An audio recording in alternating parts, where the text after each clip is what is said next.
It's KBR Sports, the best sports talk show of your 24-hour day. Coming to you on WODU Studios, the best in college radio. I'm your host, Brendan Abbott, with my two co-hosts, Khalid Lewis to my right, Rashad Pennell to my left. We're coming to you after a big weekend in sports. We had, obviously, Golden State playing two pivotal games in their chase for the 73 wins record. And, of course, they tied it at this point, the Bulls record of 72 wins. Then we had the Masters also. Congratulations to Danny Willett and the monumental collapse from Jordan Spieth. And we had Manny Pacquiao winning this weekend over Timothy Bradley. There's so much sports that went on this weekend. But to get things started, how you gentlemen feeling today? How you guys doing? It's feeling. I noticed something. Every single time I always ask y'all how y'all are doing. I never even say how I'm doing. You know what, guys? This is the first morning where I woke up. My eyes didn't feel any kind of sag or nothing in them. You know what I mean? I normally wake up about 6 o'clock so I can start watching Mike and Mike. And you take me to work then. I'm okay. You take me to work. I'm okay. You're pushing it. Yeah, I'm okay. Your system's already been in place. It's been in place for about the whole semester. No need to change things up now. Yeah. Why fix what's already don't fix what ain't broke. Anyway, but yeah. And I was watching Mike and Mike, and I didn't feel any kind of lag, I was like, wow, is this the product of Kobe dropping 35 or something? Like, why does the brother feel so darn great? But how both of you guys feeling today? I'm feeling fantastic. Brother feel like he got a new lively body and everything. Probably going to end in about 10 minutes or so. But how you guys feeling?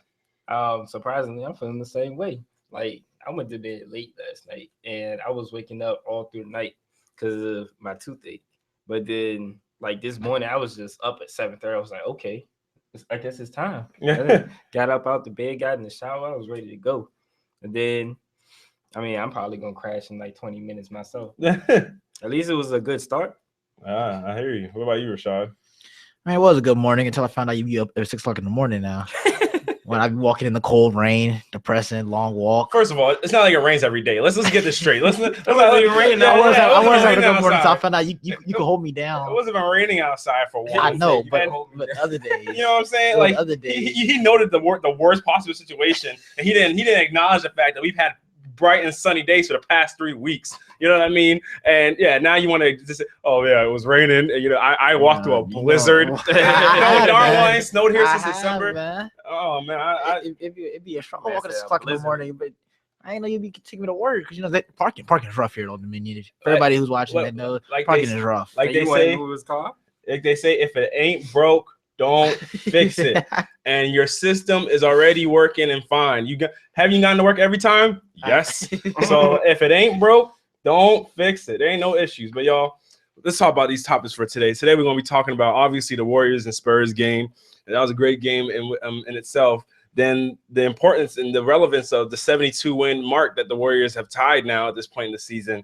And then we'll get into Johnny Manziel moving in with Von Miller, the reigning Super Bowl MVP, and if there's a possible reuniting for the two in Denver. And then we'll talk about maybe possible, if there should be a Manny versus Floyd part 2 with the two possibly facing each other, even though they both have seemed to be resolute in retiring at this point. But let's jump right into it. The Spurs and the Warriors played last night. It was a thrilling game throughout most of the game. The Warriors won 92-86. It was a great game from Stephen Curry. The boy just shows you new ways each time to get amazed by his feats. He dropped 16 in the third quarter. You just don't even know what to say. You don't even have enough superlatives for it anymore. I think he dropped like 10 in the second in the fourth quarter. You don't even know what to say anymore. It wasn't like he was doing it all from 3-point range. He was doing it his 2-point shots. He was just chefing people up in there, and yeah, and it seems like this game, in a way, it had kind of playoff implications in a degree, depending on how you watched it. I watched it with a kind of an analysis eye to see how each team performed and versus the past few meetings they've had. But what did you guys think of this game? Colin, we'll start with you. What did you think about this Warriors versus Spurs game? First of all, the Warriors surprised me every time. We said that maybe that back-to-back for them was going to be tough. It ain't look like it was tough for them at all. Because first of all, they beat the Spurs first, and then they beat Memphis, and then they beat the Spurs. Didn't they play Memphis on Saturday? Yeah, they played Memphis on Saturday. He's talking about that's his past 3 games. Yeah, the past 3 games. Oh, okay. Sorry. Go on. Yeah, sorry. I thought you were talking about just the weekend. My fault. Go ahead. Nah. But yeah, they just surprise me every time. First of all, Stephen Curry, I always shout out to this man dropping 37 points for the game. Another thing, they were breaking records left and right. First of all, they ended the Spurs win streak at home, and they won a game there. And then it's been like since 1997 or something. Yeah, February 14th. That's crazy. And they was the ones to beat that. They broke a record for being the only team in NBA history to not lose to the same team in the same season. Well, they lose twice to the same team in 2 seasons. Never lose back-to-back games. A bunch of other things. And then not to mention to tie the record with the Bulls, and they're on the verge to breaking that. So, I mean, the game was amazing. The Warriors team is just a great organization. And shout out to my man Steve Kerr. Scottie Pippen even showed Steve Kerr some love on Twitter, and Stephen Curry. You got to shout out to that man's coaching and just the whole team, the whole organization in general. Okay, Rashad, what did you think about the game? It was a great performance by the Golden State Warriors bench. Because if you see, they held it down for going in the fourth quarter. Steph Curry and Klay Thompson actually, and Draymond Green were all able to sit out for 6 to 7 minutes in the fourth quarter, while the bench players built the lead for them. So when you have your bench players playing like that, and then you're the MVP dropping 37, there's nothing really you can do about that. You can't really control what's going on. Harrison Barnes got hot in the fourth quarter. He turned it on. He pretty much took the role of Steph Curry, and while Steph Curry was on the bench, because he was just pulling threes. Taking it hard to the basket. Harrison Barnes did what Harrison Barnes was supposed to do. Draymond Green didn't have a big game, but we still see his impact in the game made a difference. You still have the people who be like, well, they didn't have Tim Duncan. Tim Duncan didn't play. They didn't get the ball to LaMarcus Aldridge enough. You're gonna hear stuff like that a lot all the time. Just to find something negative about what the Warriors are doing, that's great. But the first game, all the Spurs played, and then all the Warriors played, and the same outcome. The Warriors still won. So, the other thing I take from this game is that the Warriors played their game, played up tempo, managed to hit shots, managed to have Steph Curry going off. And I think the Spurs needs to realize that you have a force down there with LaMarcus Aldridge. You need to constantly give him the ball. You need to give him the ball like I used to do Tim Duncan when Tim Duncan was in his prime. Because Golden State had no answer for LaMarcus Aldridge. It just kind of went away from him. See, the way I watched this game, because I was watching it with the view of all the past games they played and how each team played each other in the past games, and then how each team shot in those past few games. And in watching those games, because there are going to be those people that say Tim Duncan didn't play, but it's weird to me because we had the people that say that, we had the people that say Festus didn't play and Andre Iguodala didn't play in that Spurs win. So it goes both ways for that as a point to that matter. And realistically, in this game, Boris Diaw didn't play either, who was one of the biggest key differences in that Spurs win at home on March 18th when the Spurs beat the Warriors. Boris Diaw he started over Tim Duncan actually, so he was actually a big difference maker in that. And when he played, so him not playing today or yesterday, you saw the difference it made. But it's also funny to me to realize how, because they both the Spurs lost by 6 points, and I looked at it as one of those things, because I'm going to microanalyze now, because whenever Golden State loses, we always micromanage and say they didn't shoot the ball officially, they didn't shoot the threes well and everything. So I'm going to do the same thing for the Spurs now, because when I look at it from the Spurs, Kawhi Leonard didn't hit a 3 in the game. He shot 7 of 22, and this is only a guy that shoots about 50% on the season. Shot 7 of 22. He was 0 of 3 from 3. Danny Green didn't hit a 3. Nobody in their starting lineup hit a 3. Danny Green was 1 of 7. Tony Parker was 2 of 7.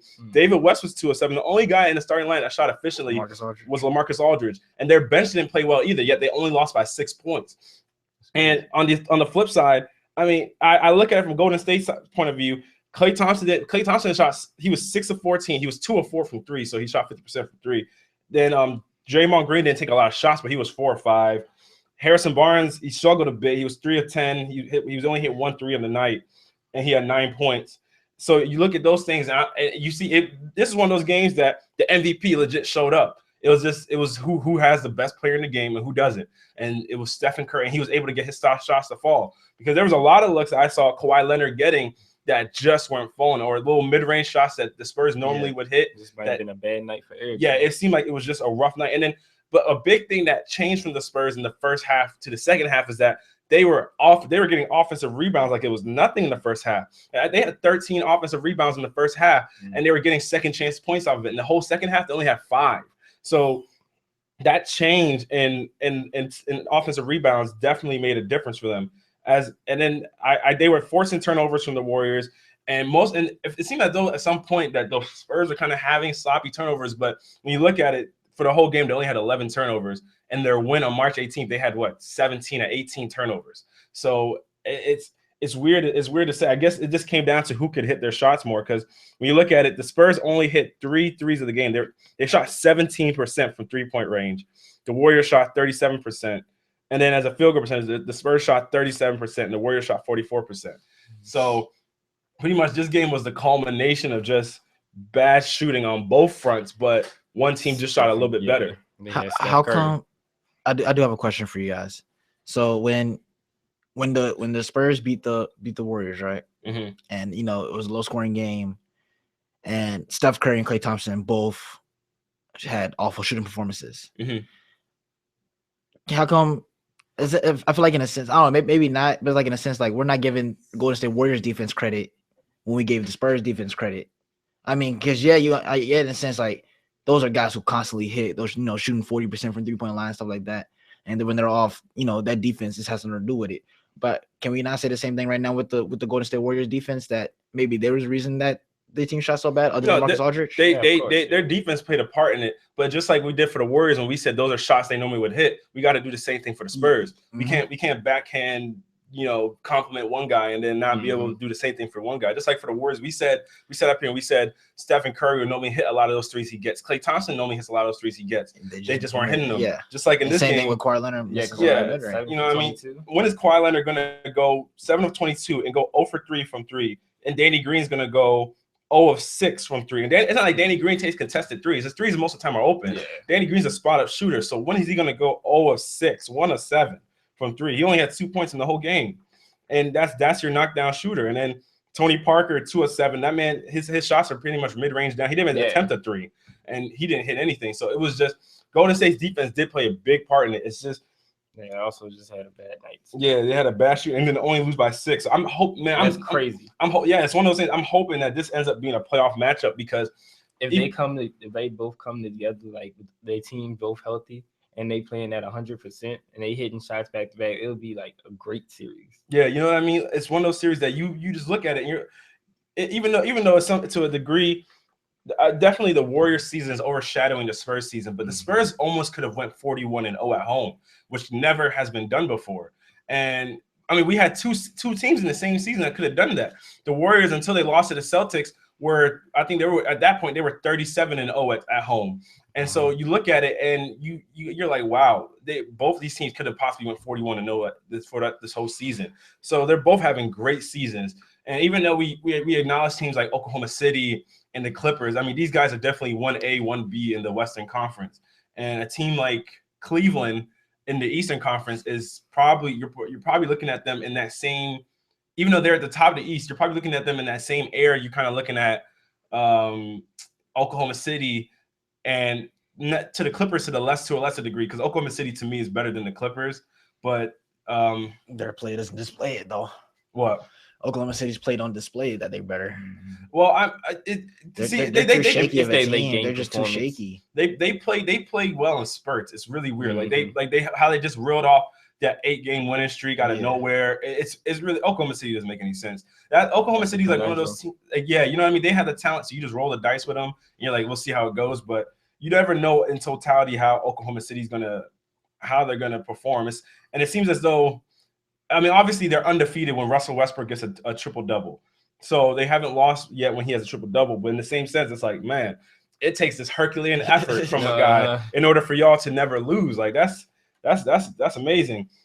But staying in the same realm with the Warriors win and their game against the Spurs, this win actually propelled the Warriors to a record of 72-9. So now that we see this, now that they tied the Bulls record essentially, and they have one more game Wednesday night against the Memphis Grizzlies, there are no more back-to-backs. They'll have a few days of rest, and their game is going to be on ESPN 1, and then Kobe's final game will be on ESPN 2. How do you guys think the importance of this 72 wins is, as a record now that they tied the Bulls record? Rashard, what's up with you? What do you think about it? As an importance, so basically as for the Golden State Warriors to break it. Well, I guess, or just as a record. As a record. It's important to it. I mean, it's important to anybody, because at the same time you look at it like your name is now in history as, that team to be the second team to accomplish 70 wins and accomplish tying the team that people say is the greatest team of all time. Yeah. So when you look at something like that, when you hit 72, it's just like, yeah, we made it. We've set ourselves with them. We put ourselves in the same category as them. So if from the Warrior standpoint, yeah, it's like I feel like it's an important record, because that's a record that's one of the most difficult records as we've seen to accomplish. Mm-hmm. Because nobody done it until the Bulls hit, like nobody even had 71 until the Bulls hit 72, and nobody hit it since. Mm-hmm. So it's years before and years after where there's just something that was just astronomical that haven't been performed. So you're looking at that and how great it is. Now coming into this last game, how I feel like they have a chance to, solidify their number one spot as the sole record holder. And I feel like that's going to be what motivates them, because here at this point, the Bulls was 71-10 coming into the 82 game. This is how they 72. So you're looking at it now like the Warriors. This game is, I feel like this game is probably more important than a championship to them right now in this moment. So as an overall, the record is just a phenomenal record for anybody to hold, have a chance to experience. I wish I could have witnessed the 95-96 Bulls getting the record, but at the same time, I was like 3, so can't really say I knew what basketball was all that much at the time. Where I understand what the importance of the record was, how significant it was, but seeing it now, seeing how great of a record it is, I understand like the importance of it overall. All right, Colin, right before you go, I'm gonna read out a promo alert actually for Lucas Graham. Will be at the Norva April 24th at 7:30. Tickets are still available for purchase, but WODU wants you to come out to our event, Battle of the Bands at Work Release, for your chance to win a pair of tickets.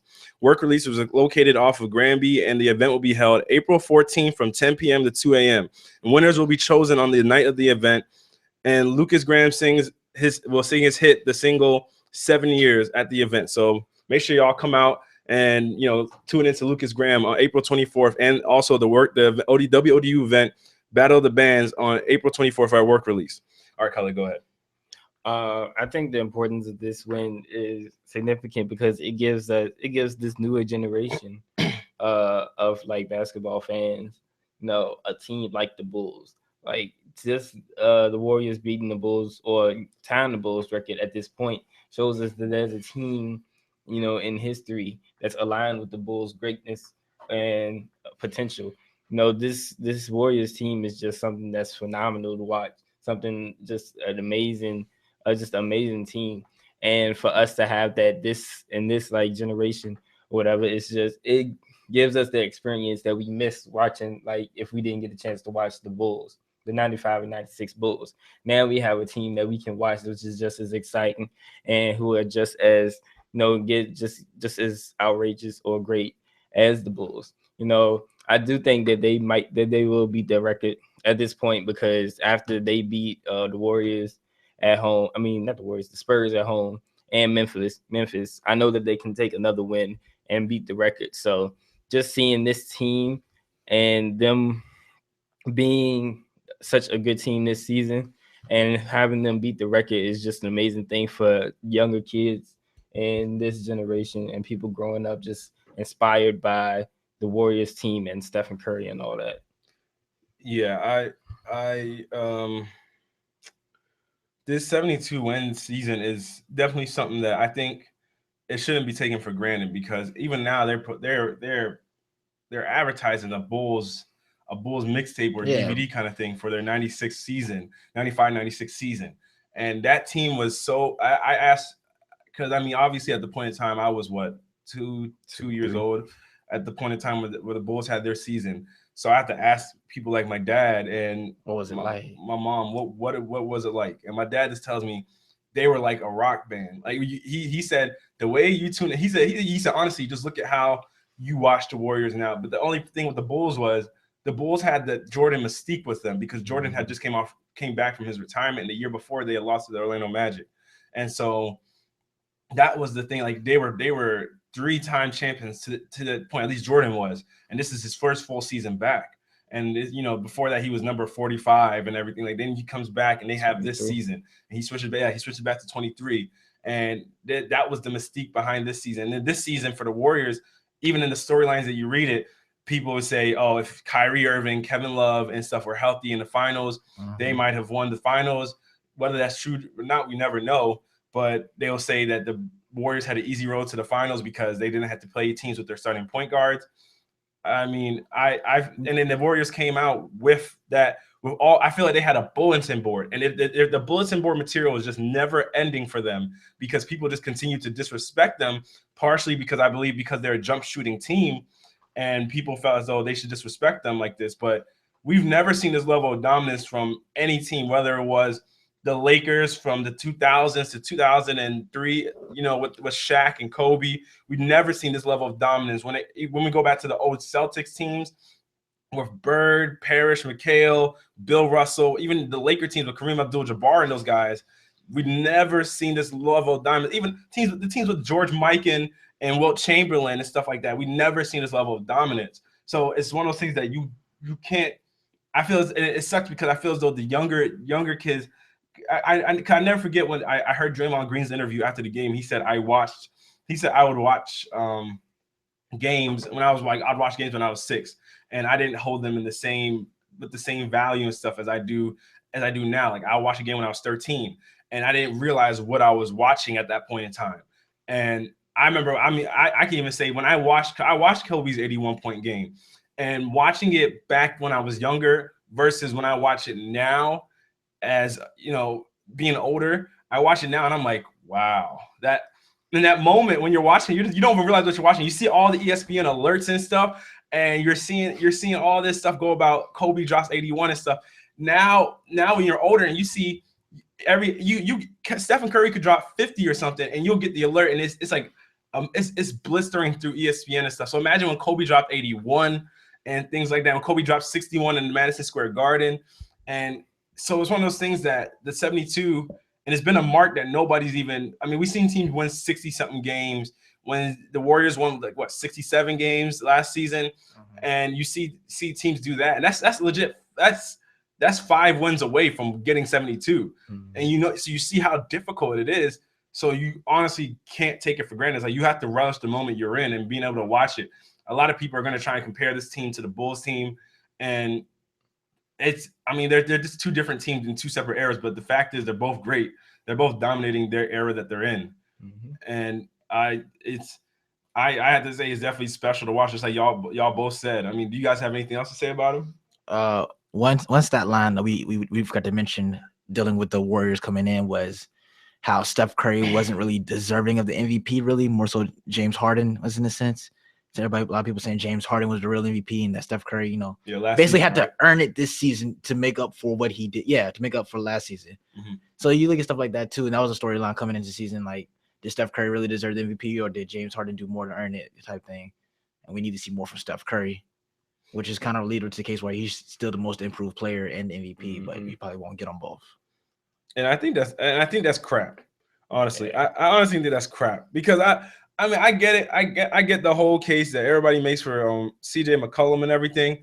But if you want to talk about most improved in production and everything, look at Steph Curry's minutes versus his minutes last season. But look at his jump in production and his jump in player efficiency rating. It's astronomical. And it doesn't make any sense how better improved he is at shooting, as a ball handler, as a player, as a defender. You look at all the ways he's improved. And then I'm even looking at, you look at parallels between this team and that 72-10 Bulls team. At this point, for the Bulls, Jordan was averaging 30 points and 30.4 points, and Jordan was nice. But you look at he was shooting relatively 50% from the field. He shot 42% from 3-point range, and he shot 83% from the free throw line. Then you look at Stephen Curry, and Steph at this point is averaging 29.9 points Yeah, Steph's nice too. Yeah. shooting 90% from the free throw line, Whoa. and he's shooting 50.2% from the field. And wow, You got 3 pointers. Wow. You already shoot 2 from 3 pointers. yeah, his 3-point percentage is 45.2%. Hey, so other Hey, than Jordan basically. Haddon was 30.4. Yeah. So all Steph Curry gotta go do it now is drop 55. I He can do that. 55, and he has the same stats as Jordan. That's all you gotta do. that is it really 55? Nah, it's not 55. I'm just saying, like, there's no way unless he has a 100-point game, he's gonna go from 29.9 to 30.4. That's just too big of a jump. But But still, the 3-pointer, field goal, and you never free know. He throws. might drop 81. nah. he even said that he doesn't. In the way the Warriors play, Kobe had to do it. Yeah. That's the thing. Kobe's team was so bad. Kobe had to. Come on. They No, it's suck. the truth. There's no being nice about it. They suck. Come on. There's no being passive aggressive about it. Kobe's team wasn't up to the standard of Steph's. No, they sucked. That's what it was. They sucked. They only were in the first round each year because Kobe always had an average. Well, Kobe averaged 35 in a season. There's no reason to That's have to crazy. do that. There's no reason for it. I mean, Jordan did it just because it was fun. Kobe had to do it. Like Kobe was forced to. Yeah, man. Michael Jordan. There was no need for Michael Jordan to be averaging 30-something points, 35-something points a season. I'm gonna say, well, I'm gonna just drop 69 this game. Yeah, you know what I mean. Michael Jordan just did it because he thought he saw enjoyment in it. He was like, you know what? Let me show these boys there's a difference between me and you. And so he would do things like that. Kobe was like, man, he looked to his right. He saw in the post he had whenever he called for a screen, he saw who the screener was. He was like, Kwame Brown. Looked to his left, looked at the guard who he was kicking it out to for the three. Smush Parker. And they called him in a ball. Looked back at Phil Jackson and was like, what have we done? And then Phil was just like, shoot the ball. It's up to you. It's up to the you. isolation play call is just Kobe go. That's legit. That's what it always was.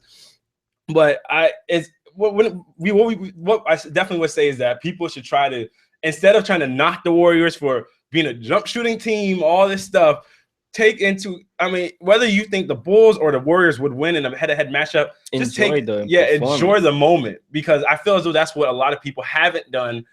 I talk to Rashad about it all the time, and I've talked to Khalid about it a few times too.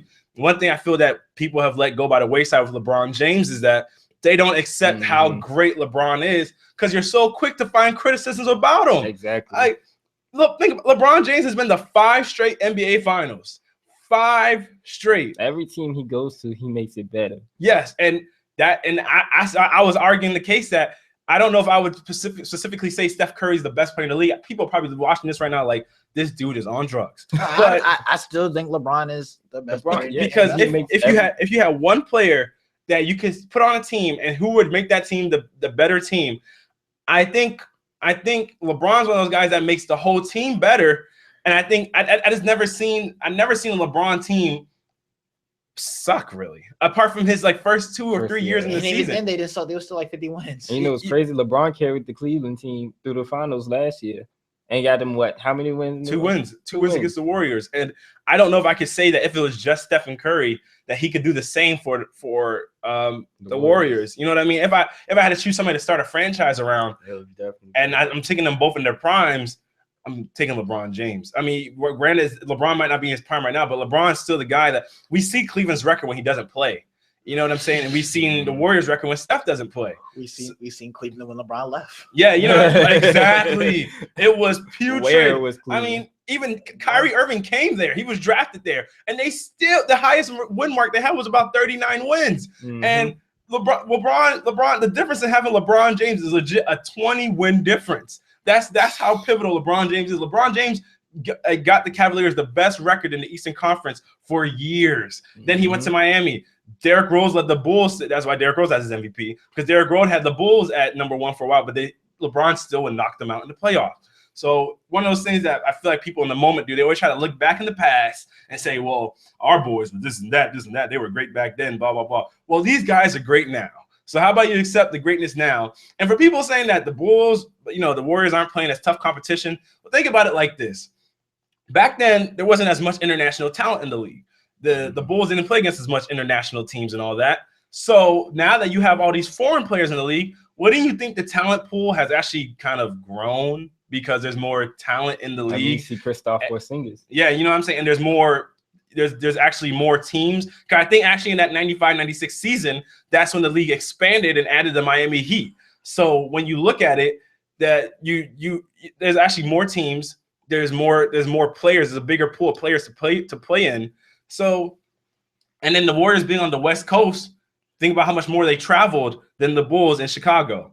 So I mean, it's a interesting dynamic. I mean, the Warriors are centered in, they're in Golden State in the Bay, so that's a lot of travel for them. It's a lot of travel, and yet they're right here with the possibility of breaking this mark Wednesday night. So we'll see how that plays out for them, because obviously they're not looking to tie a record. That's not what they wanted. They want to break it. You know what I mean? This is all for naught if they don't break it. That's what they're talking like. That's especially what Draymond Green has said. And Michael Jordan even told Draymond Green, if you don't break it, I'm gonna come looking for you. So we'll see how that plays out Wednesday night. We'll talk about that actually on Wednesday morning. I feel like that'll hurt them more, honestly, than losing a championship in the moment.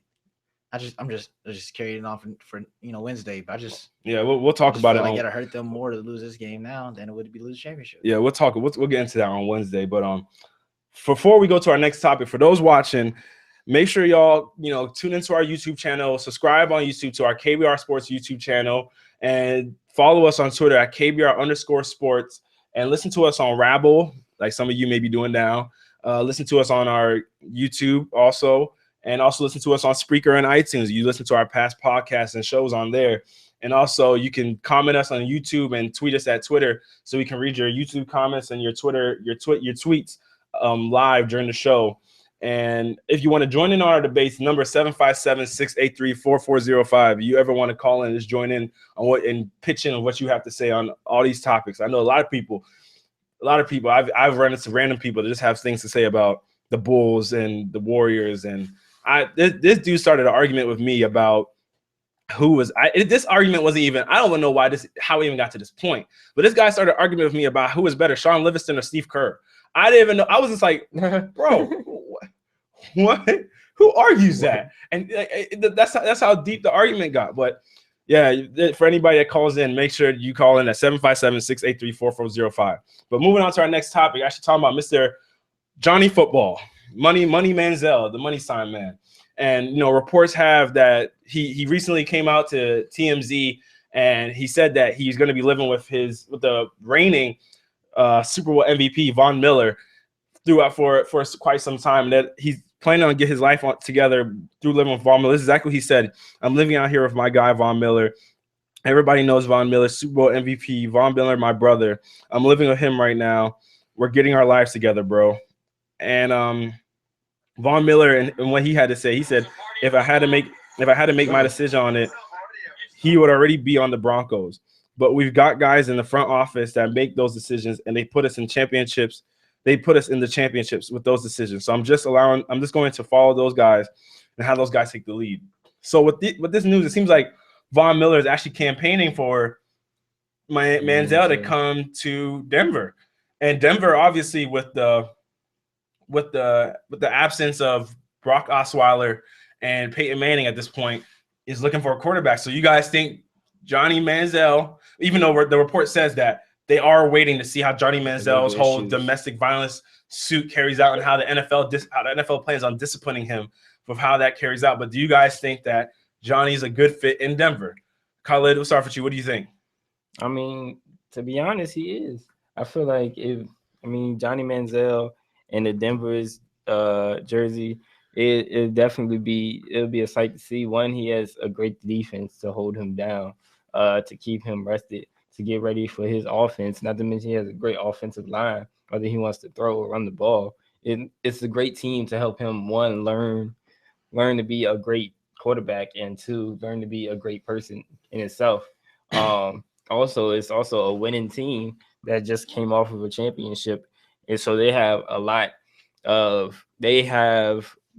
formula to win. And I know Johnny, after being in Cleveland, being a team that is losing all the time, probably felt some kind of way about, just being in a losing situation, and probably just putting him in a winning team will make him feel better about his life and may cause him to change some of his habits or something like that. I think being living with Von Miller will help him learn how to get more discipline, and will help him, develop his what's the word? Develop a more humble side to Johnny Manziel. All right, Rashad, what do you think? I got a couple things to say. Fun for Manziel's comments. We're getting our life together, bro. I think Von really got his life together pretty well. I mean, yeah. Go on, yeah. I feel like, I mean, I'm sure there's, there probably is something. There probably is something. Because Von Miller's had issues in the past, but I mean, it hasn't been like this. Yeah, it hasn't been to the degree of Johnny. So I mean, he's winning. He's on a team. He's established. Also, Manziel's not a didn't the Broncos also get rid of CJ Anderson? Yeah, no, they actually paid again to bring him back. They paid to bring him back. Oh, he was on the offer sheet. Yeah. Okay. So he thought he was gone, and he was surprised when they brought him back. So you have a running back you can run a read option with. I feel like he's more of a downhill runner than left to right runner. So you're running a lot of read options with him through the middle in a sense. Manziel isn't.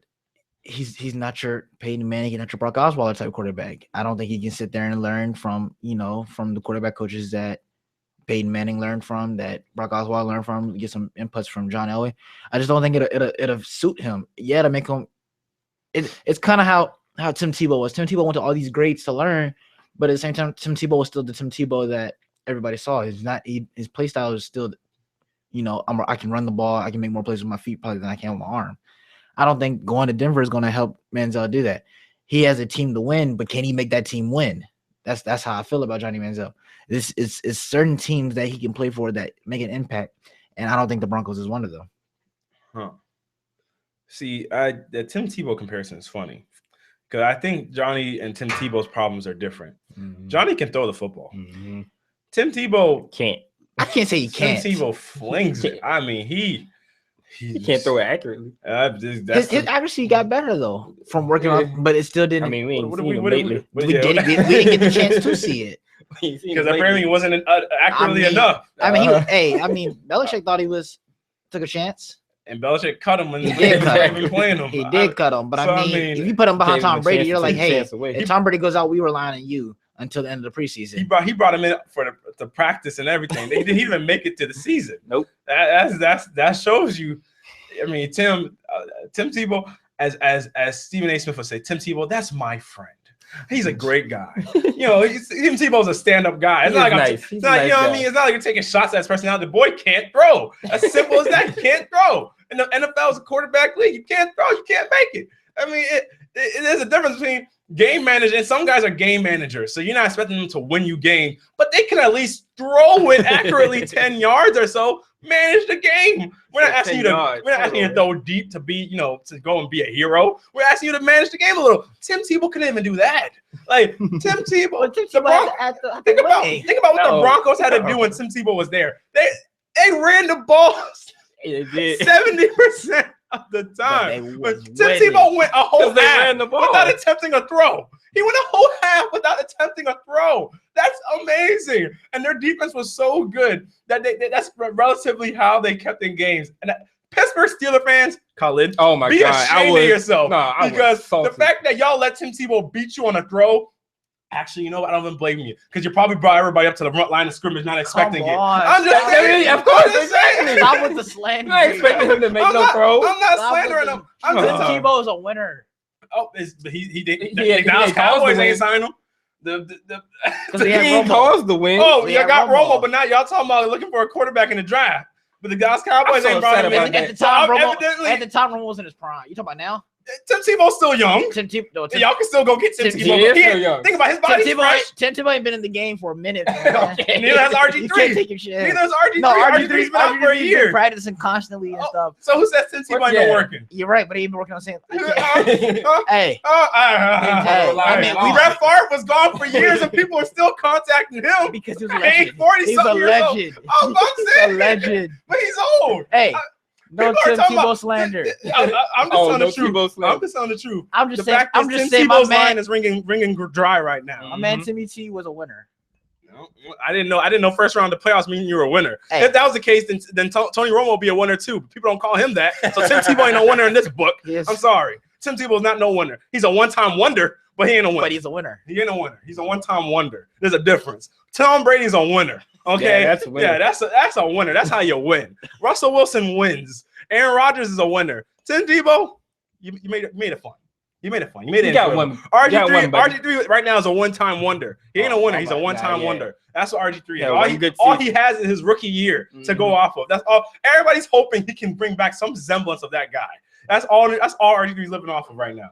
But to go on to Johnny, I think because him and Gary Kubiak are both former Texas A&M guys, and he's been linked to the Broncos. Him and Gary Kubiak have had discussions.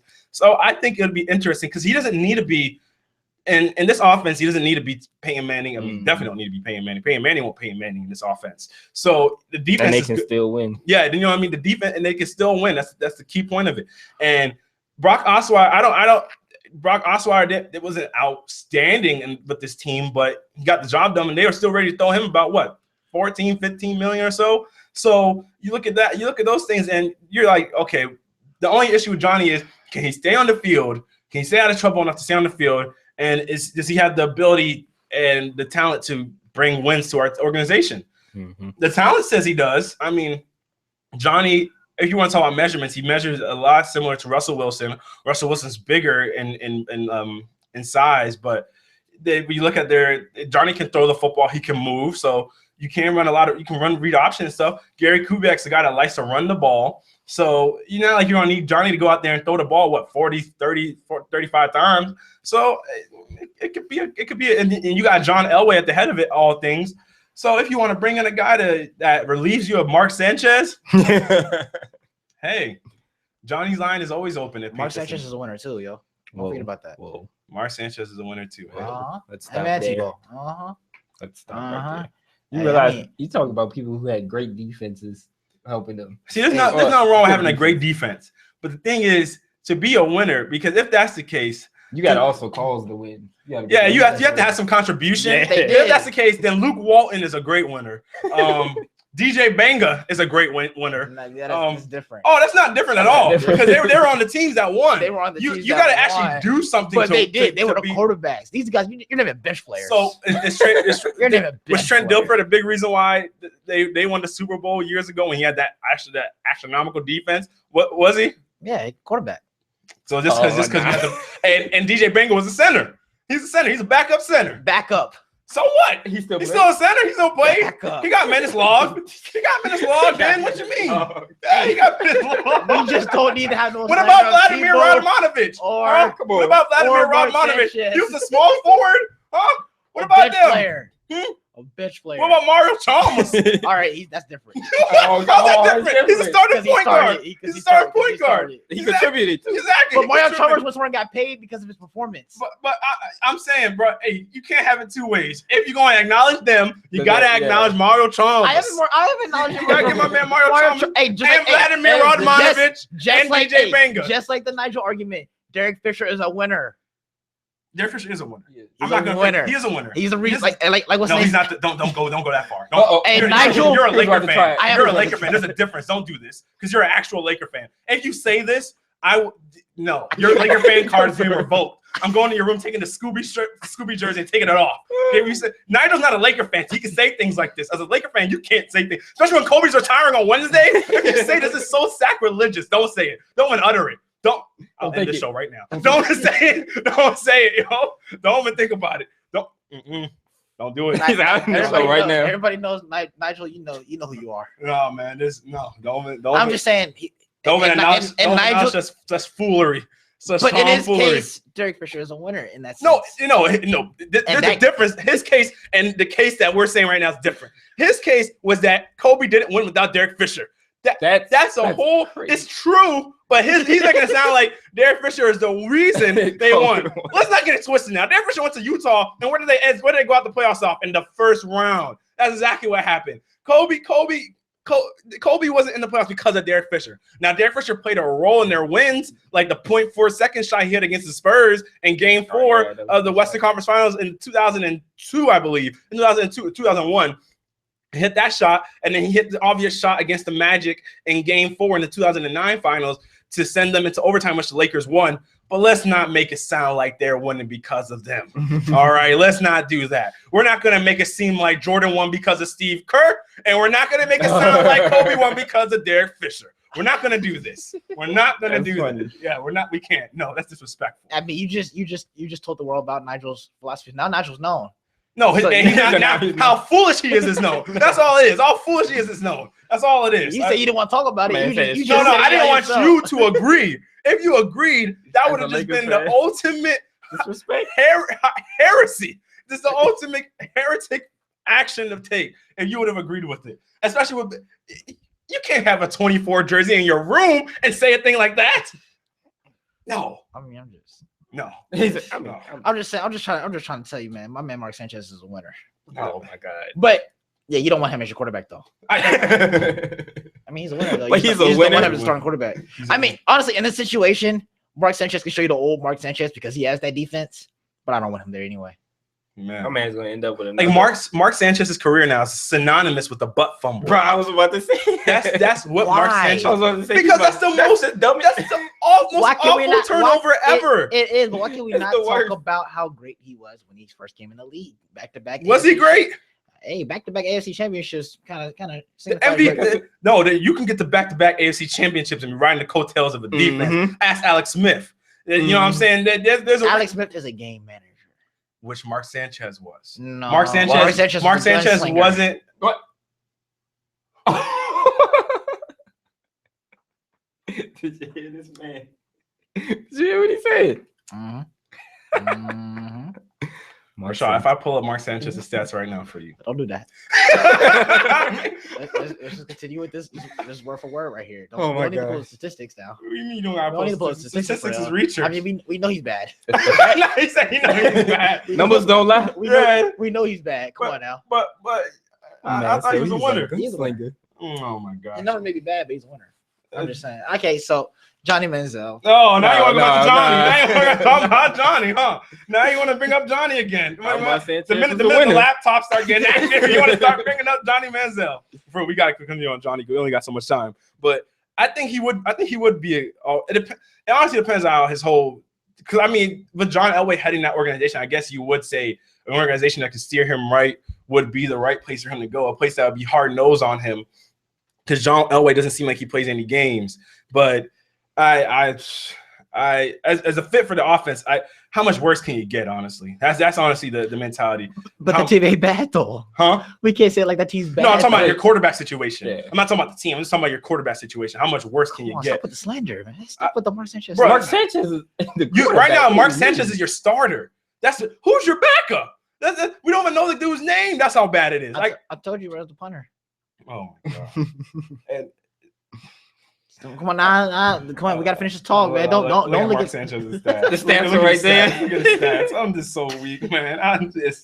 Oh gosh, you gotta love it. Quarterback rating of 27.6. I was about to say, what's the QB? Quarterback rating of 27.6. The following year, quarterback rating of 44.6. Wow. You gotta love it. Tell them what that's out of. Oh man, yeah, that's 100 and 99. Is it 99, right? I think so. Yeah, 99. And then your passer rating is out of 130. You can the highest passer rating you can have is 132.56, I think. His passer rating the first year was 63. Next the passer rating was 75. Passer rating was 75. That's half. Oh my goodness! Come on! Don't slander out here. Let's go. And then the next year, he got worse. We know that. He spent more time. We know that. He got worse. We know that. Oh my goodness, man! After those first 2 years, we know there was a Mark Sanchez decline. Drop. It was a decline. He jumped off a cliff. What is that? He went from 44.6 to 34.4 to 22.4. That's worse than his rookie season. We know. My man got crippled. We know. Oh my gosh. We know. That is something. Back-to-back AFC championships. You better thank the Darrell Revis. You better thank Darrell Revis and Ferguson and them boys, because them guys, Antonio Cromartie and all of them, had a big part in that. Oh goodness. This dude, he was worse than his rookie year. I can't get over it. It's just supposed to get better. I just can't get over how bad he is. Like, Wow. That's crazy. His completion percentage was 53.8, 54.8, 56.7, and then it dropped to 54.3. And Rashad says he's a winner. Back-to-back AFC championships. The man only threw more touchdowns than interceptions in 2 seasons. Oh my goodness. Actually, 3. And how long he's been in the league? Oh my gosh. 7 seasons? I didn't know he was this bad. I really didn't know he was this bad. Like, I'm really taken right now. Wow. Brandon's been surprised all morning. He said, wow, Because I knew he was. Michael. We all talk about how great Michael Jordan is. When you look at the stats, you're just like, wow, that's crazy. He was. But Mark Sanchez, you suck. Come on. You know what? I'm not in the NFL. You're in the NFL, bro. You got ups on me, but goodness, talk about a defense making your career. Come on, no. I'm just wow. Let my man be a winner. Hey, I'm sure he listened those same 2 years as well. You said what? I'm sure he listened those same 2 years. That's his heyday. That was when he was dating Ava Longoria and everything. Those were his good years. And you know what he thinks about right after that? The butt fumble. The butt fumble, man. Anyways, guys, you got to carry on to the last topic of the day. We only got a few minutes left in the show. And talking about after Manny Pacquiao this weekend fought in what's rumored to be what he claims to be his last fight of his career. Even though a lot of people don't believe it's going to actually be the last fight of his career, I have to wait and see with how he won over Timothy Bradley and what was a unanimous decision. And he won what all the judges scored him 116 over 110 over Bradley. And now it seems at this point, Pacquiao's 37 years old, and Floyd, who's 39 years old, who was 49-0, and Manny Pacquiao's 58-6-2 with 58 wins, 6 losses, and 2 draws. It was 38 knockouts. You look at it like that, and you're just sitting here. You wonder, will they fight again? Especially after the first fight, it had so much buildup. I mean, the fight drew over $600 million of revenue, and the pay-per-view cost $100 million. $100 to watch. I mean, come on, man. So you look at that, but then after the fight, apparently Manny had to get surgery on his torn rotator cuff, and a lot of people will say that he started the fight.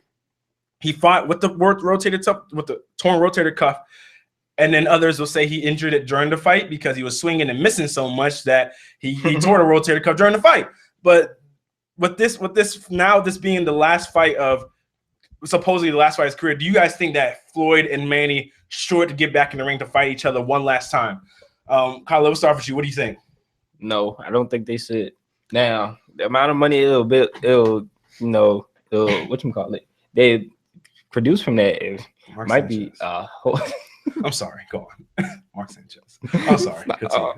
I'm just looking at the stats. I just can't get over it. The revenue they get from that would be amazing. But the thing is, all right, Manny Pacquiao, you got to win on Timothy Bradley, but you ain't beat Mayweather the first time. Mm-hmm. Now, I remember an interview. I think I referenced the interview before with Stephen A. Smith and Floyd Mayweather. He said there's no formula to beat him.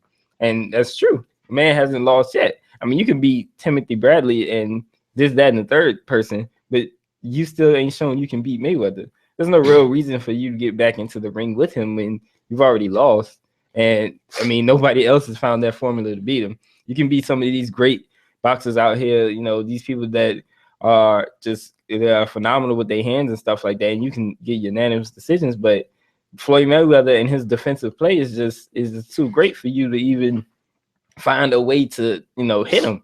Like you said in the fight, he probably they say that he might have torn his rotator cuff because he was missing so much. If you miss, you really think you should get back in the ring if you can't even hit the man?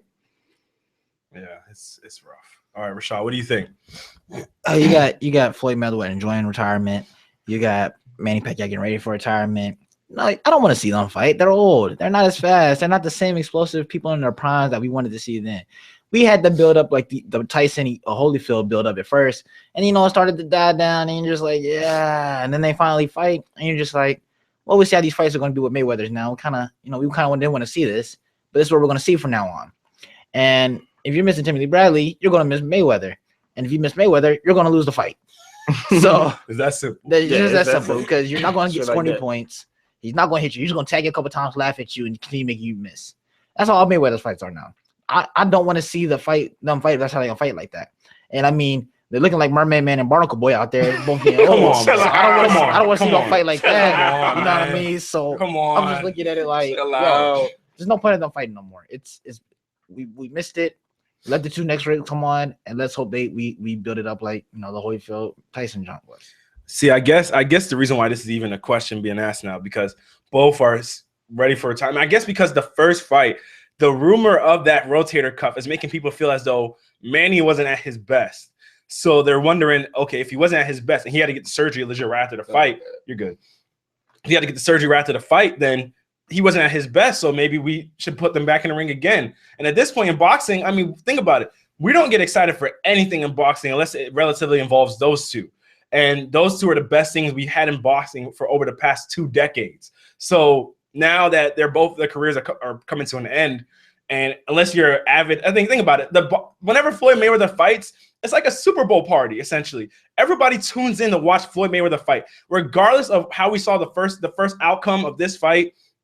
The possibility of another one, it might not garner as much money, but the possibility of them fighting again, I'm pretty sure a lot of people still want to see that, especially after now you hear about Manny's rotator cuff being torn, and then him looking this good at age 37. Even though it would be weird to have a 37, 39-year-old guy be the headliners of a pay-per-view, I think it could still be interesting. It could be, I mean, that's essentially what people that aren't inside of boxing, that aren't consistent, avid followers of boxing would want to see. You know what I'm saying? It'd be interesting, but that don't mean they should do it. Yeah, that's the point. That's a good point. It'd be interesting to boxing fans. And then one quick thing, Floyd would get his 50th win with that, so he'd become the most undefeated, the winning most undefeated fighter in history. But go on. People, it'd only be great to boxers to watch. Like this past fight, I know a lot of people was like, man, that fight was boring, man. I didn't want to watch this fight. But you know, you ask somebody who's been in the boxing, who actually boxed and enjoy watching boxing, like kind of like my dad, for example. Mm-hmm. You're talking about how great Mayweather was, how great of a fighter he was, how great of a fight it was, because you just see what Mayweather can do. But every time, people just want to see someone get hit. Yeah, I just want to see him get knocked out. You're not a boxing fan. You just want to see someone get hurt. Mm-hmm. That's all. Like understand technique and greatness, and that's how the fights is going to be. So it's just going to be people going to be complaining again if they have a rematch, because it's going to be the same thing. Maybe Pacquiao come at a different taker toward the fight, but Mayweather's still going to be the same defensive tactic that he knows what he's doing to not win a fight. He not to win a fight, not to get the most money out of a fight. He not to drag out to 12 rounds, get as much money as he can, and then get the win. Pacquiao got to be able to hit Mayweather first. That is that. But you're asking for a challenge that not many people have done. Exactly. So what's the point in them fighting again? The one guy that apparently did that effectively but lost was Maidana. Yeah, but I mean, he came out like a street brawler, and just that's something he didn't see before. Yeah, I know it was, but yeah, it'd be interesting, honestly. I wonder how that's. If they will fight again, if Floyd really cares about the 50th, or he's like, I'm resting on my millions, I'm good. But you know what, y'all, that's going to wrap it up for today's show. It's been KBR Sports, the best sports talk show every 24-hour day, coming to you on WODU Studios, the best in college radio. Don't forget, Lucas Graham will be at the Norva April 24th at 7:30 p.m. Tickets are still available for purchase, but WODU wants you to come out to our event, Battle of the Bands at Work Release, for your chance to win a pair of tickets. Work Release is located off of Granby, and the event will be held April 14th from 10 p.m. to 2 a.m. Winners will be chosen on the night of the event. And also take note that Lucas Graham will sing his the hit single 7 Years at the event at the Norva. So make sure y'all come out and show y'all support. But also be sure to follow us on our Twitter page at KBR_sports. Subscribe to our YouTube channel at KBR Sports. Leave your comments on our YouTube videos. Leave comments that we can read for next show, possibly. And also listen to us on Rabble TV and on Spreaker. And tune in to us on Monday, Wednesdays, from 10 a.m. to 11 a.m. on YouTube, on Rabble, and on Spreaker. And am I forgetting? Oh, and also if you want to join in on the debate, call in at 757-683-4405. And you can voice your opinions with us on here. But all right, y'all have a great day.